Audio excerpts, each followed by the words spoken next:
और partnership business करने के लिए मिनिमम कितना चाहिए? 2। मैक्सिमम बैंकिंग का रहा तो 10 और नॉन बैंकिंग का रहा तो 20। ये सब आदि मानव काल में हुआ करता था, 10 और 20। अब 10 और 20 हट गया, अब 10 और 20 हमारे सिलेबस में नहीं है। दोस्तों आज हम लोग बात करने जा रहे हैं पर्सन के बारे में। किस लिए? कि अगर कोई पार्टनरशिप बिजनेस को करना है ना तो उसके लिए कम से कम कितना पर्सन का जरूरत है? 2। अब ये समझेंगे कि पर्सन मतलब कौन सा पर्सन? एक इंसान है जो अनसाउंड पर्सन है। अनसाउंड पर्सन जैसे कि लूनेटिक है, पागल है, लेकिन बहुत पैसा वाला है, करोड़पति है, तो क्या उसके साथ पार्टनरशिप बिजनेस कर सकते हैं? सोचते हैं। या कोई माइनर है लेकिन उसके पास तो बहुत दिमाग है और बहुत पैसा भी है, क्या उसके साथ पार्टनरशिप बिजनेस करने सकेंगे? कमेंट बॉक्स में रिप्लाई कीजिए।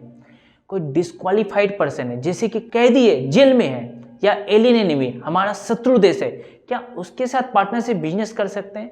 तो लॉ में साफ साफ बोला गया अनसाउंड पर्सन, डिस्क्वालिफाइड पर्सन या माइनर के साथ हम लोग पार्टनरशिप बिजनेस नहीं कर सकते हैं। क्यों?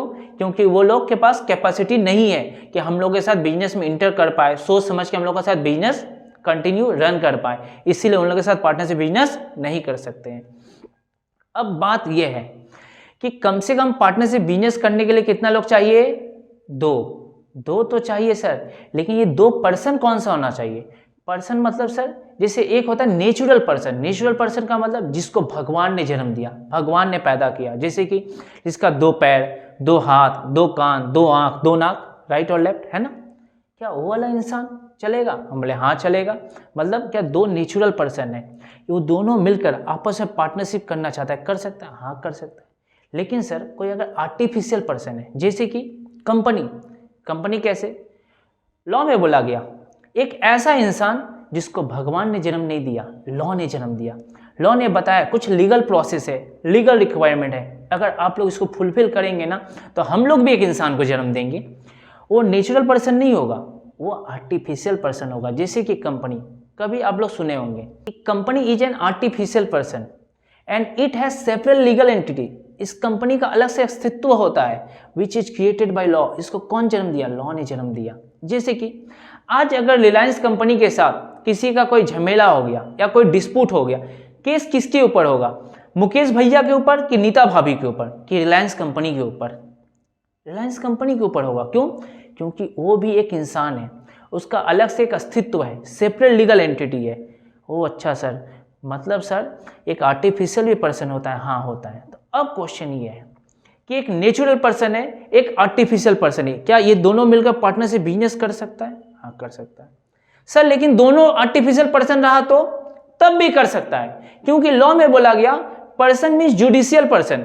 नेचुरल भी चलेगा, आर्टिफिशियल भी चलेगा। लेकिन एक बात बताइए सर, नेचुरल पर्सन के पास खुद का दिमाग होता है डिसीजन लेने के लिए, अपने दिमाग से वो डिसीजन ले सकता है, बिजनेस को कंटिन्यू रन कर सकता है। आर्टिफिशियल पर्सन कैसे करेगा? उसका दिमाग कौन है? उसका दिमाग है उसका डायरेक्टर।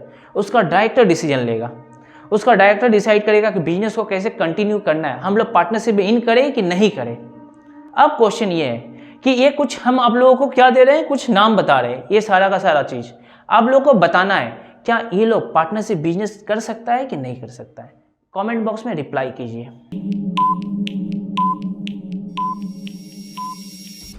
तो अब इसका आंसर क्या है? ये सारा का सारा है हाँ। हमारे पवन चाचा भी पार्टनर नहीं बन सकते। क्यों? क्योंकि ये इंसान क्या है? मेंटल है भाई, मेंटल कहाँ लिखा?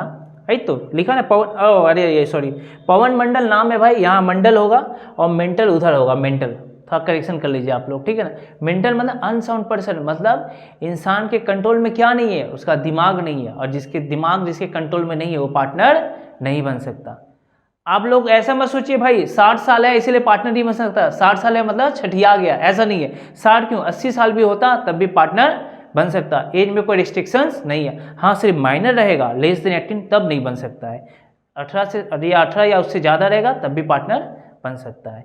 तो थोड़ा इसको करेक्शन कीजिए। तो अब कुछ मन में क्वेश्चन आया, सर एक बात बताइए, जो कंपनी है वो तो आर्टिफिशियल पर्सन है, वो पार्टनरशिप बिजनेस में इंटर कर सकता है, वो कॉन्ट्रैक्ट भी कर सकता है, लेकिन सर पार्टनरशिप फर्म जो है वो क्यों पार्टनरशिप बिजनेस नहीं कर सकता है? क्योंकि लॉ में बोला गया ना, जो पार्टनरशिप फर्म होता है वो ग्रुप ऑफ पर्सन का मिलकर जो बिजनेस को करता है ना, उसका एक नाम है। वो अलग से कोई आर्टिफिशियल पर्सन नहीं है, वो सेपरेट लीगल एंटिटी नहीं है। इसीलिए पार्टनरशिप फर्म किसी दूसरे पार्टनरशिप फर्म या किसी और के साथ पार्टनरशिप बिजनेस नहीं कर सकता है।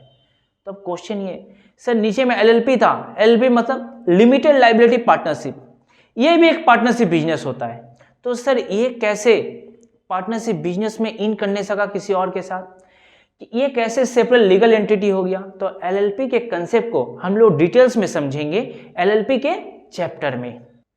चलिए अभी हम लोग समझें, अगर पार्टनरशिप हम लोग को बिजनेस करना है ना, तो पर्सन कौन कौन सा होना चाहिए? सर पर्सन जो भी है चलेगा, लेकिन अनसाउंड पर्सन नहीं होना चाहिए, डिस्क्वालीफाइड पर्सन नहीं होना चाहिए और माइनर नहीं होना चाहिए। ठीक है, नेचुरल भी चलेगा, आर्टिफिशियल भी चलेगा। ये कौन बोला? लॉ में बोला गया है। Person means judicial person. और पार्टनरशिप बिजनेस करने के लिए मिनिमम कितना चाहिए? 2। मैक्सिमम बैंकिंग का रहा तो 10 और नॉन बैंकिंग का रहा तो 20। ये सब आदि मानव काल में हुआ करता था, 10 और 20। अब 10 और 20 हट गया, अब 10 और 20 हमारे सिलेबस में नहीं है। तो अब कितना है? अब ये 50 हो गया है। कितना हो गया? मैक्सिमम 50। बैंकिंग का रहा तो 50, नॉन बैंकिंग का रहा तो 50। अब एग्जाम में 50 लिख के आना है। अब हम लोग और अच्छा समझते हैं। देखिए मिनिमम नंबर ऑफ पार्टनर का बात बोला गया ना इंडियन पार्टनरशिप एक्ट 1932 में, लेकिन मैक्सिमम नंबर ऑफ पार्टनर का बात बोला गया ना कंपनीज एक्ट 2013 में। क्यों बोला? और जब हम लोग कंपनीज एक्ट 2013 पढ़ेंगे तब समझेंगे डिटेल्स में। अभी हम लोग समझते हैं।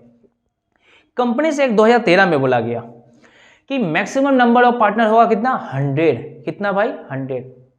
सर अभी तो आप 50 बोले। हाँ ध्यान से सुन, कंपनी से एक्ट 2013 में बोला गया कि मैक्सिमम नंबर ऑफ पार्टनर कितना हो सकता है?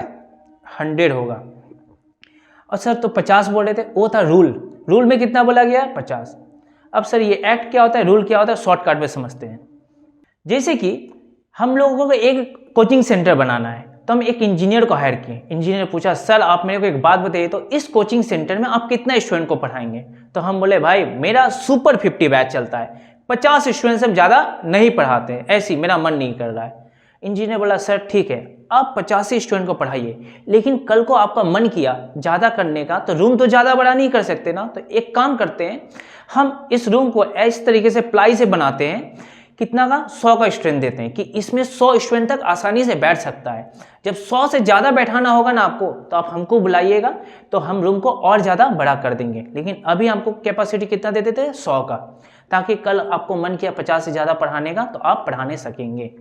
उसी तरीके से मैक्सिमम नंबर ऑफ पार्टनर है 100। ये बोला गया एज पर एक्ट। एक्ट कहाँ बनता है भाई? पार्लियामेंट में। पार्लियामेंट में जाके पास कराना पड़ता है, तब बनता है एक्ट।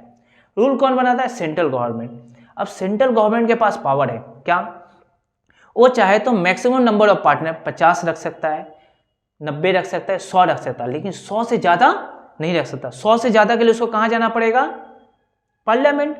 वो अपना मन से चेंज नहीं कर सकता है। तो इसीलिए बोला गया कंपनी से एक्ट 2013 के according maximum number of partner है कितना है? 100। वो बोलता है ना क्योंकि इससे ज़्यादा है तो आप कंपनी खोलिए, हम आपको पार्टनरशिप बिजनेस करने नहीं देंगे। रूल सेंट्रल गवर्नमेंट बोला कि नहीं जी हम लोग अभी 50 रखेंगे, जब मेरा मन करेगा तब चेंज करेंगे। ये बात कहाँ बोला गया? रूल। अब क्वेश्चन ये है कि एग्जाम में सर अगर एमसीक्यू पूछा मैक्सिमम नंबर ऑफ पार्टनर और ये बोलने भूल गया एज पर एक्ट या एज पर रूल, तब हम लोग क्या करेंगे? तो हम लोग 50 लिख के आएंगे वहां पर। अब हम लोग नेक्स्ट क्लास में पढ़ने वाले हैं क्या? एग्रीमेंट के बारे में। दोस्तों अगर ये वीडियो आपको अच्छा लगा ना तो वीडियो को लाइक और हमारे चैनल को सब्सक्राइब और अपने दोस्तों के साथ शेयर करना बिल्कुल मत भूलिएगा, ताकि मैं आपके लिए ऐसा वीडियो और भी बनाता रहूं।